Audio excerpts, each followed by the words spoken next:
reciban nuestro saludo en esta actividad orientadora número 2 de la asignatura Clínica 1. El tema de esta semana corresponde al interrogatorio por sistemas físico general y sus principales alteraciones. La actividad orientadora serán capaces de reconocer los principales síntomas que se obtienen en el interrogatorio por aparatos y la importancia de su adecuada recolección para evitar la iatrogenia en el paciente. Identificar las técnicas básicas del examen físico: inspección, palpación, percusión y auscultación, necesarias para la realización de un examen físico completo, y describir la semiotecnia, semiografía, semiogénesis, el diagnóstico de los principales síntomas y signos obtenidos en el general. Como recordarán, en la semana anterior fueron abordados los contenidos relacionados con la semiología general, los síntomas, los signos y síndromes. En el caso de los síntomas, se describieron sus características principales, dentro de las que no debes olvidar localización e irradiación, calidad, cuantificación, cronología, circunstancias en que se producen, factores y síntomas asociados o acompañantes. Después de obtener una relación detallada de los principales síntomas que manifiesta el paciente, iniciar el interrogatorio por aparatos o sistemas para descubrir síntomas durante la entrevista. Es un escrutinio de síntomas adicionales no asociados por parte del paciente con el motivo de consulta principal. Por ejemplo, el motivo de consulta de una paciente puede ser decaimiento. El interrogatorio por sistemas refiere sangramientos vaginales frecuentes. Como parte del síndrome, recuerda los requisitos para realizar un diagnóstico que fueron estudiados durante la semana anterior. Para facilitar el estudio del contenido de los síntomas por los diferentes, tendrás en cuenta la estructura que aparece en el modelo de expediente clínico dado para su aprendizaje en tu libro de texto, y para familiarizarte con la terminología de estos, debes revisar el glosario de términos que aparece en su CD. Que durante este momento debes utilizar un lenguaje claro y accesible para el paciente, y lo transcribes con el lenguaje técnico. Por ejemplo, en el caso que refiere en el sistema respiratorio sensación de entrar a los pulmones o es difícil respirar, lo registrarás de disnea. En estos momentos se obtienen síntomas. Su descripción semiográfica se irá incorporando durante el estudio. Recuerden que hay síntomas generales como el dolor, la cefalea, el decaimiento, la pérdida de peso, entre otros, que no se circunscriben a un sistema y pueden ser parte de varios síndromes. Es importante que durante la obtención de estos síntomas a través del interrogatorio, el médico no solo utilice un lenguaje claro, sino que además dé confianza y seguridad al paciente, y debe evitar expresiones extraverbales que produzcan iatrogenia. La iatrogenia proviene de iatros, que significa médico, y genia, que significa engendrar. Se incluyen bajo esta denominación efectos nocivos que pueden derivarse de la gestión médica e incidir sobre los pacientes familiares, o menos frecuentemente sobre otras personas. La iatrógena puede generar síntomas, alargar la evolución de la enfermedad, determinar y hasta causar la muerte. Pueden ser iatrógenos la mirada, el silencio, la palabra, las manos y los medicamentos. En dos grandes categorías de iatrogenia, teniendo en cuenta la vía fundamental utilizada por los médicos mal empleados. Ellas son la iatrogenia de orden psicológico por la mala utilización de recursos que actúan por la vía psíquica y la iatrogenia de otro orden por la mala utilización de recursos que no actúan predominantemente por la vía psíquica. Es más frecuente la iatrogenia de orden psicológico, ya que existe médica a subvalorar la significación de las influencias psicológicas en las relaciones profesionales, lo que no ocurre con los recursos a nivel biológico, como son los fármacos, una maniobra exploratoria o una técnica con los que se tienen más cuidados por sus potencialidades iatrogenizantes. En la actividad orientadora de hoy se hará énfasis en las iatrogenias por mala utilización de recursos que actúan fundamentalmente por la vía psicológica, entre las que se encuentran la iatrogenia por deficiencias en la relación, el mal uso del interrogatorio, las deficiencias en el examen físico, exámenes complementarios, el manejo inadecuado de la información, deficiencias en las prescripciones médicas y las que se producen por violaciones éticas.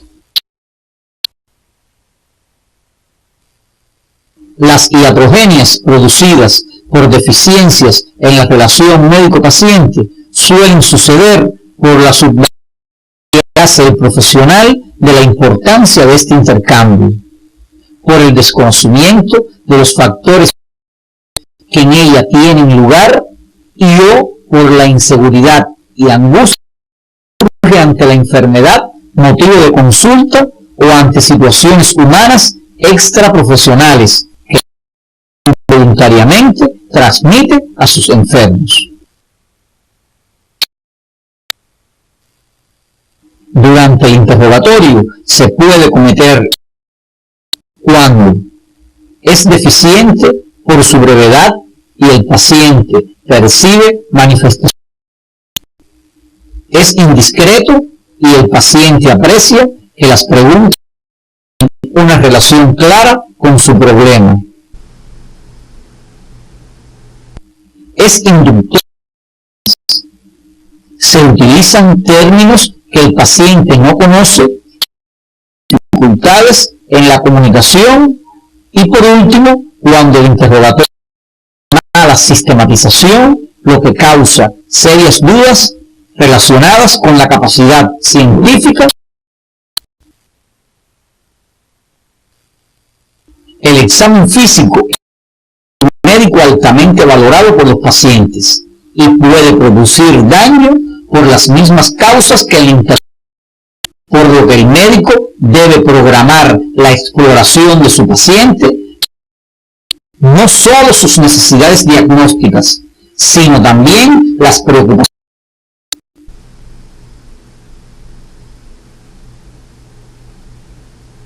La iatrogenia por mal uso de los exámenes complementarios se comete cuando el médico comenta respecto a sus resultados o los repite sin una explicación adecuada, puede provocar angustias en los mismos.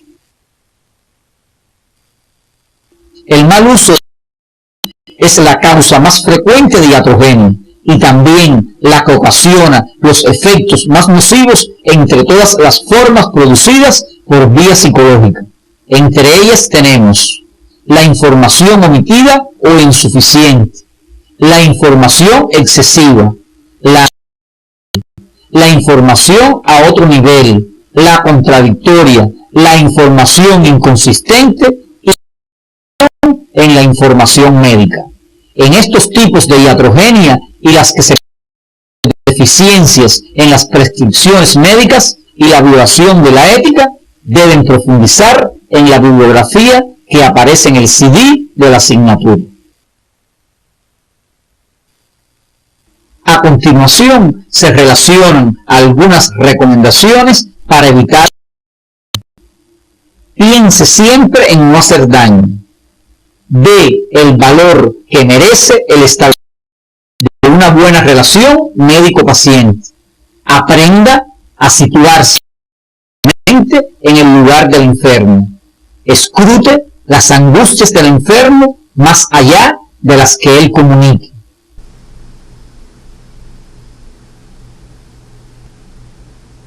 Valore cuáles son los objetivos del paciente al acudir a usted.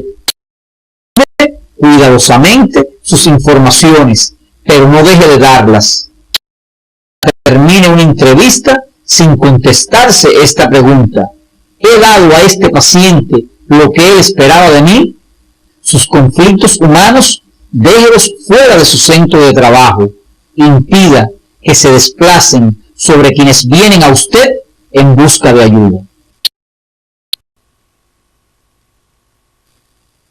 En la mañana de hoy conocieron las técnicas básicas para el examen: la inspección, la palpación, la percusión y la auscultación.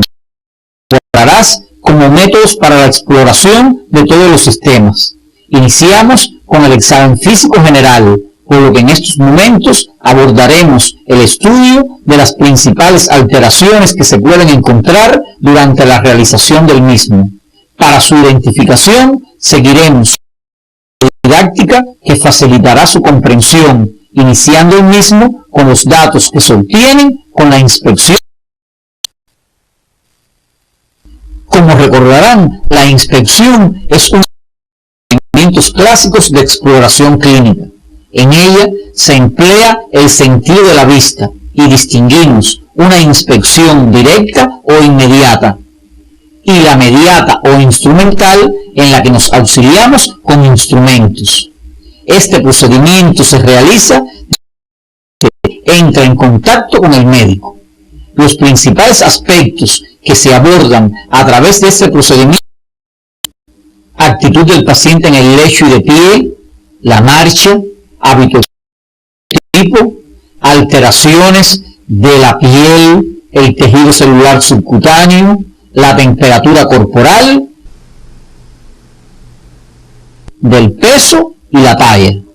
En esta actividad nos referiremos a las principales alteraciones de la piel y el tejido celular subcutáneo. Las demás deben revisarlas en su estudio.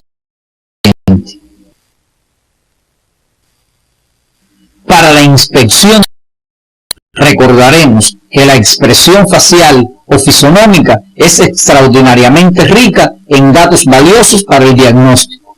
Nos dedicaremos a exponer las que con más frecuencia se presentan en la práctica médica diaria, clasificándolas según el sistema con el que se relacionan.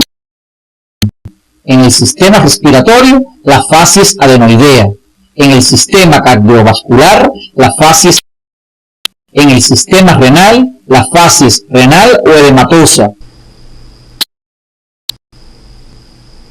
en el sistema digestivo, la facies hepática. Del sistema endocrino debemos señalar que es donde se aprecian la mayor variedad de facies, dentro de las que se la acromegálica, la myxedematosa, la cretinoide y la hipertiroidea. En el sistema nervioso también hay facies muy interesantes, como las de la parálisis facial y la parkinsoniana. Las de las facies deben revisarlas en su libro de texto, así como imágenes que aparecen en el CD de la asignatura. La facies adenoidea, que se corresponde con alteraciones del sistema respiratorio, se presenta en niños que sufren vegetaciones adenoideas o de obstrucción de la nasofaringe. Se caracteriza por tener la boca entreabierta, con la mandíbula inferior caída y saliente, la nariz fina, poco desarrolladas y una expresión poco inteligente, cuando se conserva una inteligencia bien desarrollada, como pueden apreciar en la imagen que se proyecta en la diapositiva.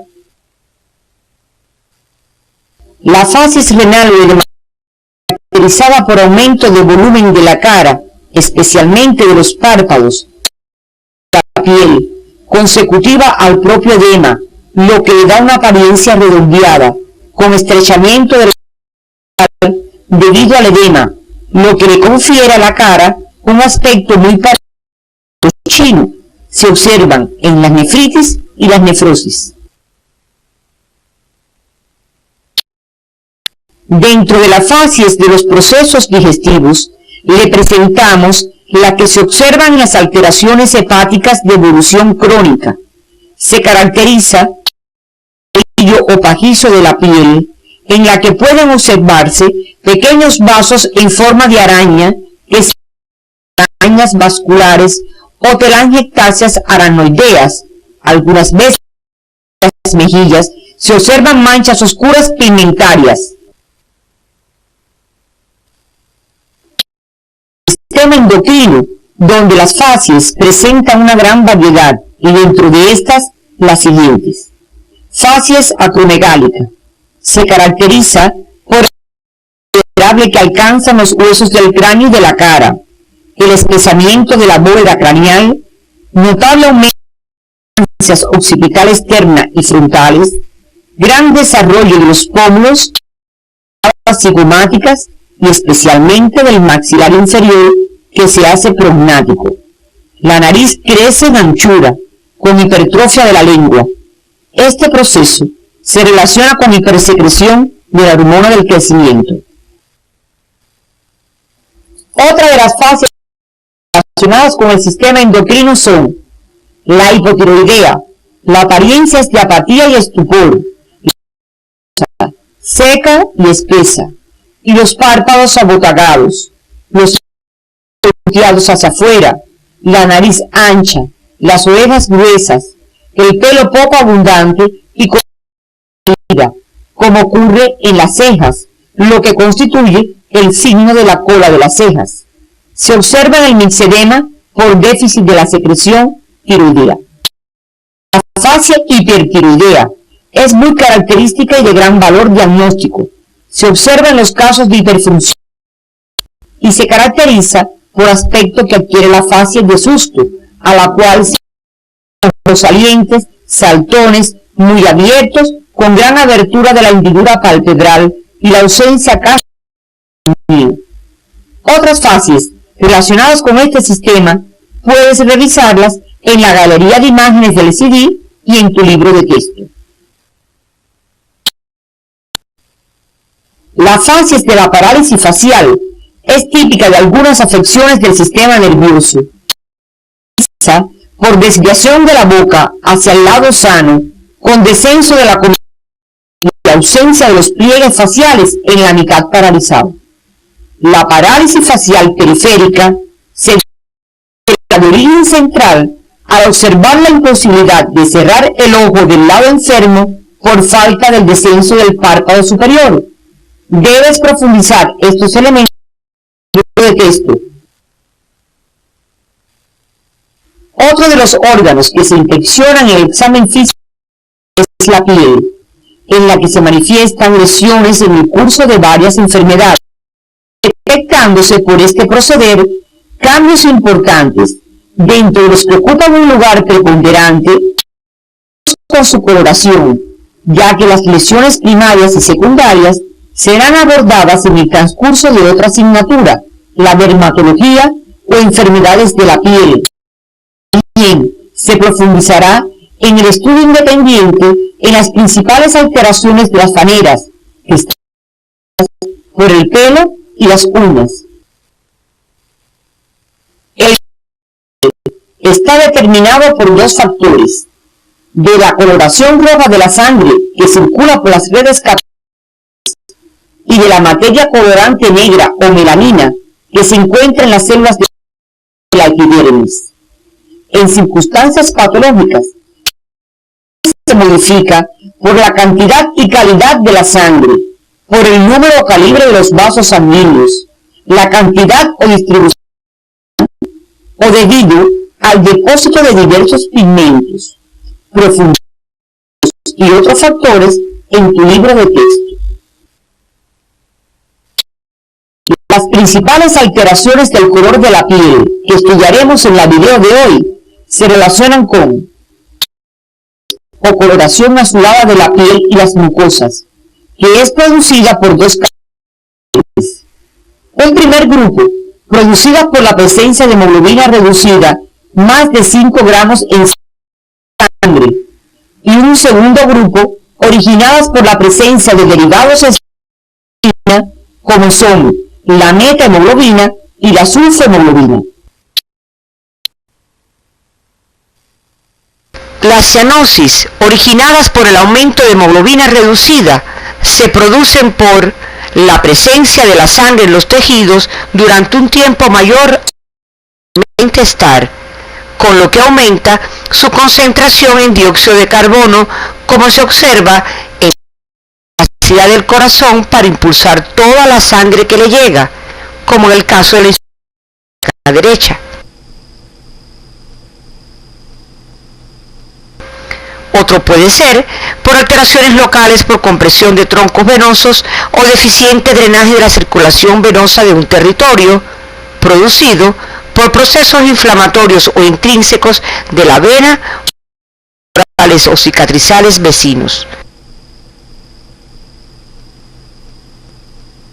Además, por anormal distribución de la sangre en las extremidades con disminución de la y del reflujo venoso.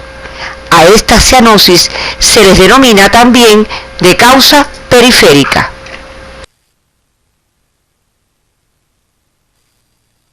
Otras condiciones que producen cianosis por aumento de la hemoglobina reducida son cuando la sangre azul izquierdo contiene una cantidad de esta por encima de las cifras normales, son las llamadas, cuyas causas fundamentales se deben a trastornos pulmonares y circulatorios, o cuando coinciden los dos factores anteriores.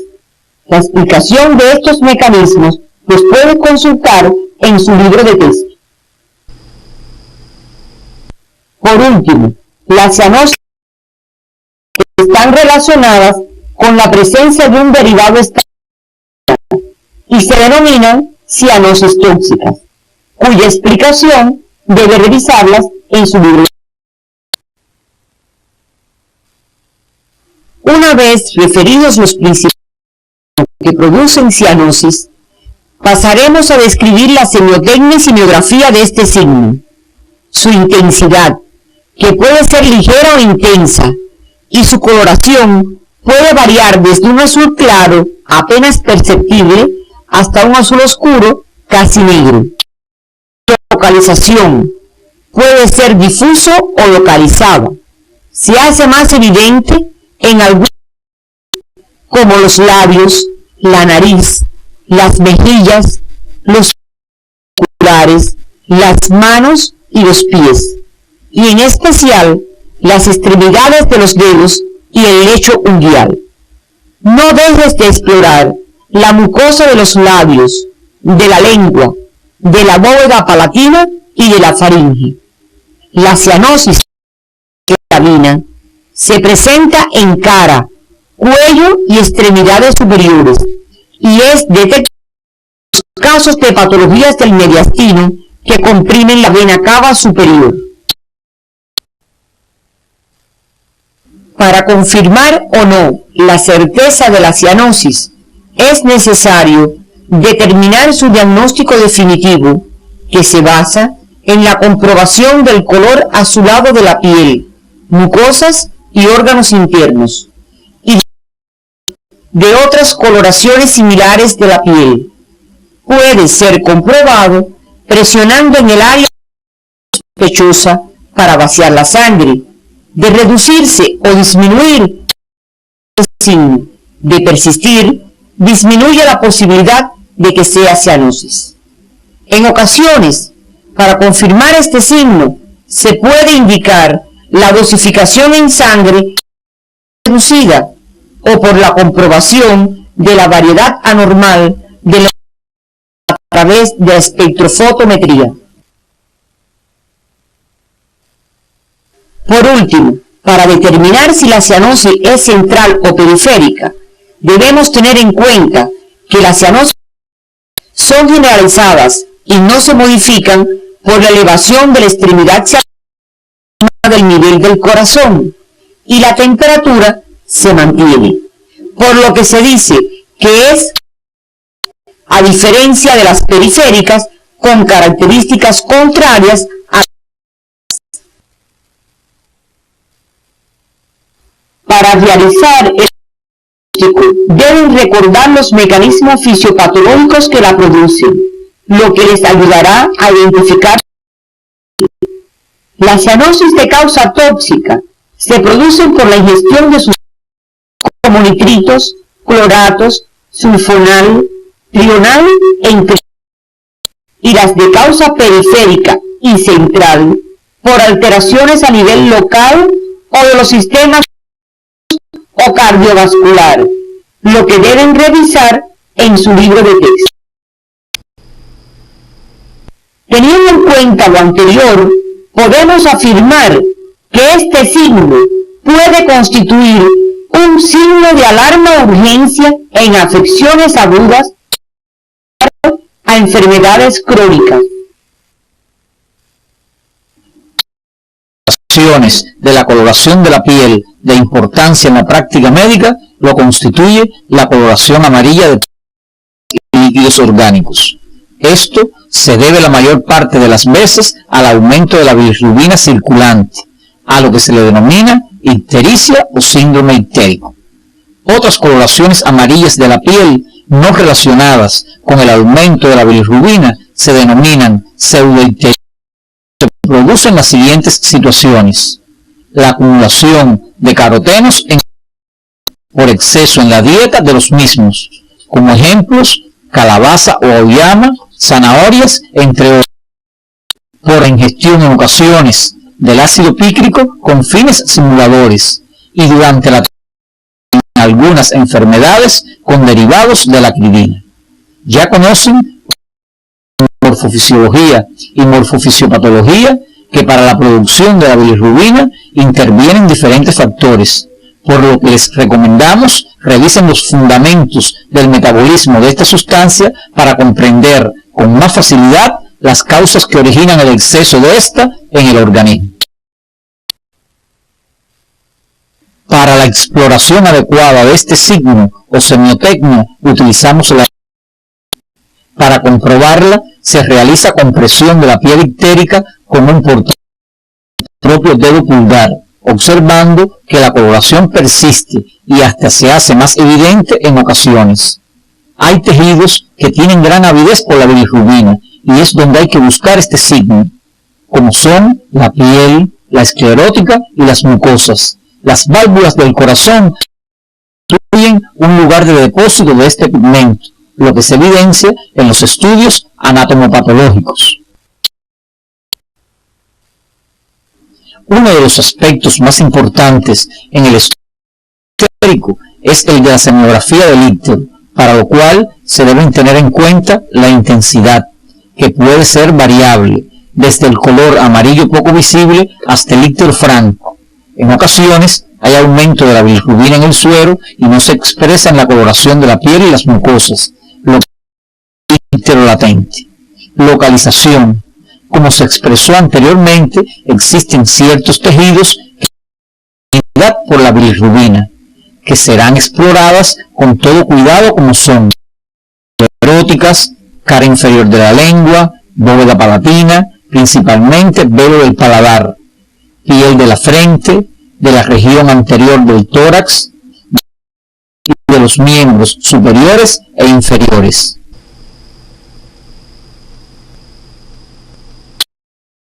O tinte no son homogéneas y se distinguen los siguientes tintes: verdínico, rubínico y melánico, de gran importancia pues evidencian patologías El tinte flavínico se presenta con color amarillo claro y se observa con frecuencia en las anemias hemolíticas. En el tinte rubínico, la piel se torna de color amarillo más intenso, con un tinte rojizo o rojo parduzco.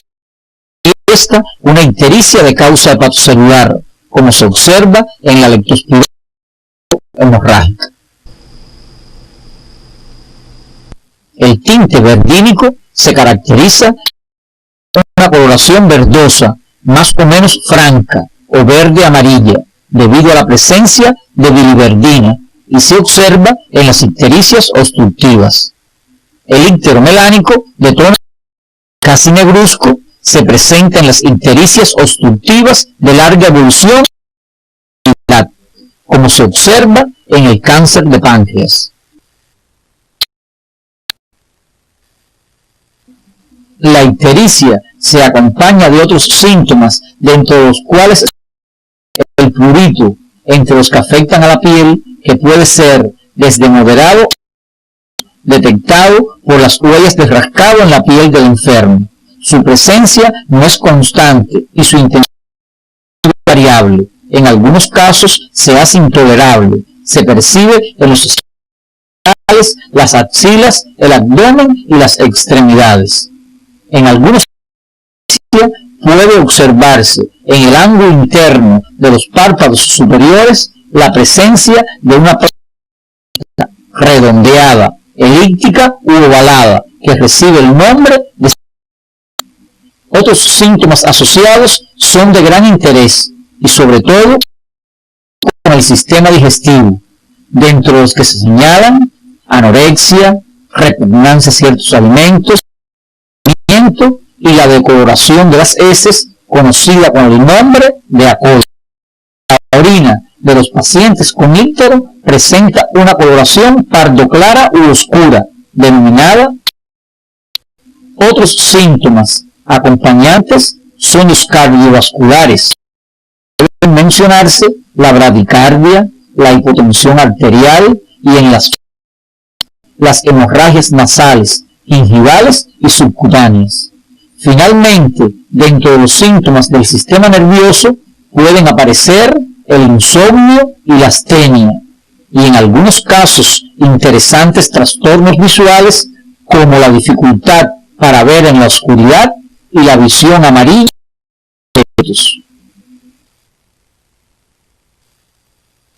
Una vez en la etiología del íctero, debemos determinar las posibles causas que lo provocan. Existen ictericias por aumento de bilirrubina libre, como se observa en las anemias hemolíticas. Las ictericias por trastornos en la captación hepática de la bilirrubina, por ejemplo, en la enfermedad de Gilbert. Las ictericias por trastornos de la conjugación pueden deberse a varios factores, como son la inmadurez hepática en los recién nacidos, la ausencia de glucuroniltransferasa y la inhibición de la glucuroconjugación y drogas, y las ictericias por trastornos de la excreción, como se observa en las colestáticas y extrahepáticas. A manera de resumen, podemos señalar que el íctero puede ser de causa prehepática, hepática y posthepática, lo cual puede profundizar en el de texto. Otro aspecto abordado en el examen es el tejido celular subcutáneo. La presencia de sustancias que normalmente no existen en este tejido pueden ser sustancias mucoides áridos, lo que recibe el nombre de mixedema, que acompaña a la hipofunción del tiroides. Cuando se recibe el nombre de enfisema celular subcutáneo, que se puede observar en las de piel y la producción de gas por bacterias como en la gangrena gaseosa. Y otra situación de gran presentación en la práctica médica diaria es la presencia de una mayor cantidad de sustancias que normalmente a este nivel nos referimos al agua y las sales, lo que recibe el nombre de edema. Nos debemos al estudio del edema en esta actividad. Y para profundizar en el enfisema celular subcutáneo deben revisar su libro de texto. Dependiendo de la principal causa que lo origina, el edema puede ser edema cardíaco, edema renal, edema de la cirrosis, edema nutricional, los edemas localizados y otras causas como son las picaduras, algunos medicamentos y alimentos. Ya conocen los mecanismos que produce edema, los que fueron abordados en asignaturas precedentes.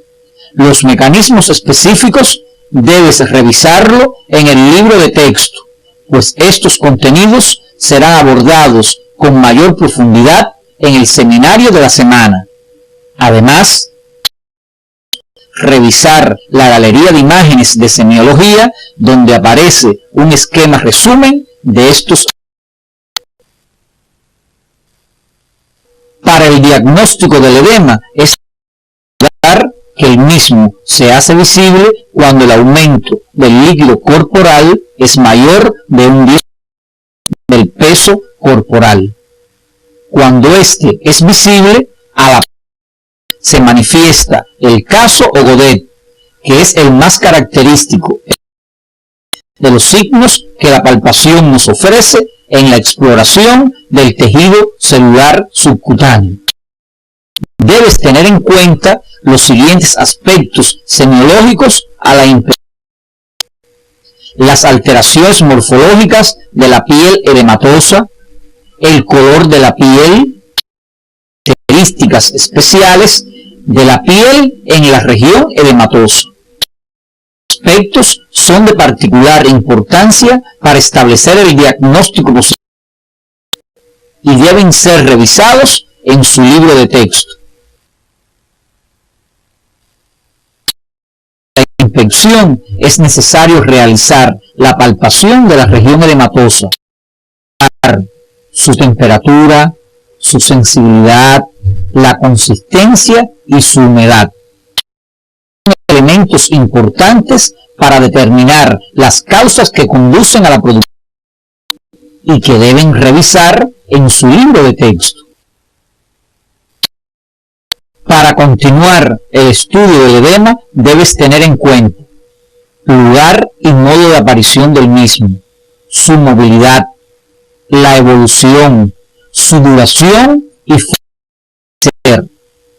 Estos elementos contribuirán a caracterizar distintos tipos de edemas y a la vez permitirá diferenciar la presencia de otras en el tejido celular subcutáneo, como en el mixedema y el enfisema subcutáneo, todo lo cual debe ser revisado en su libro de texto para el seminario de esta semana. El edema constituye un semiológico que acompaña a varios procesos de etiología diversa, frecuentemente en la práctica médica. Por ello, debes tener presente que todo aumento celular subcutáneo no es siempre edema.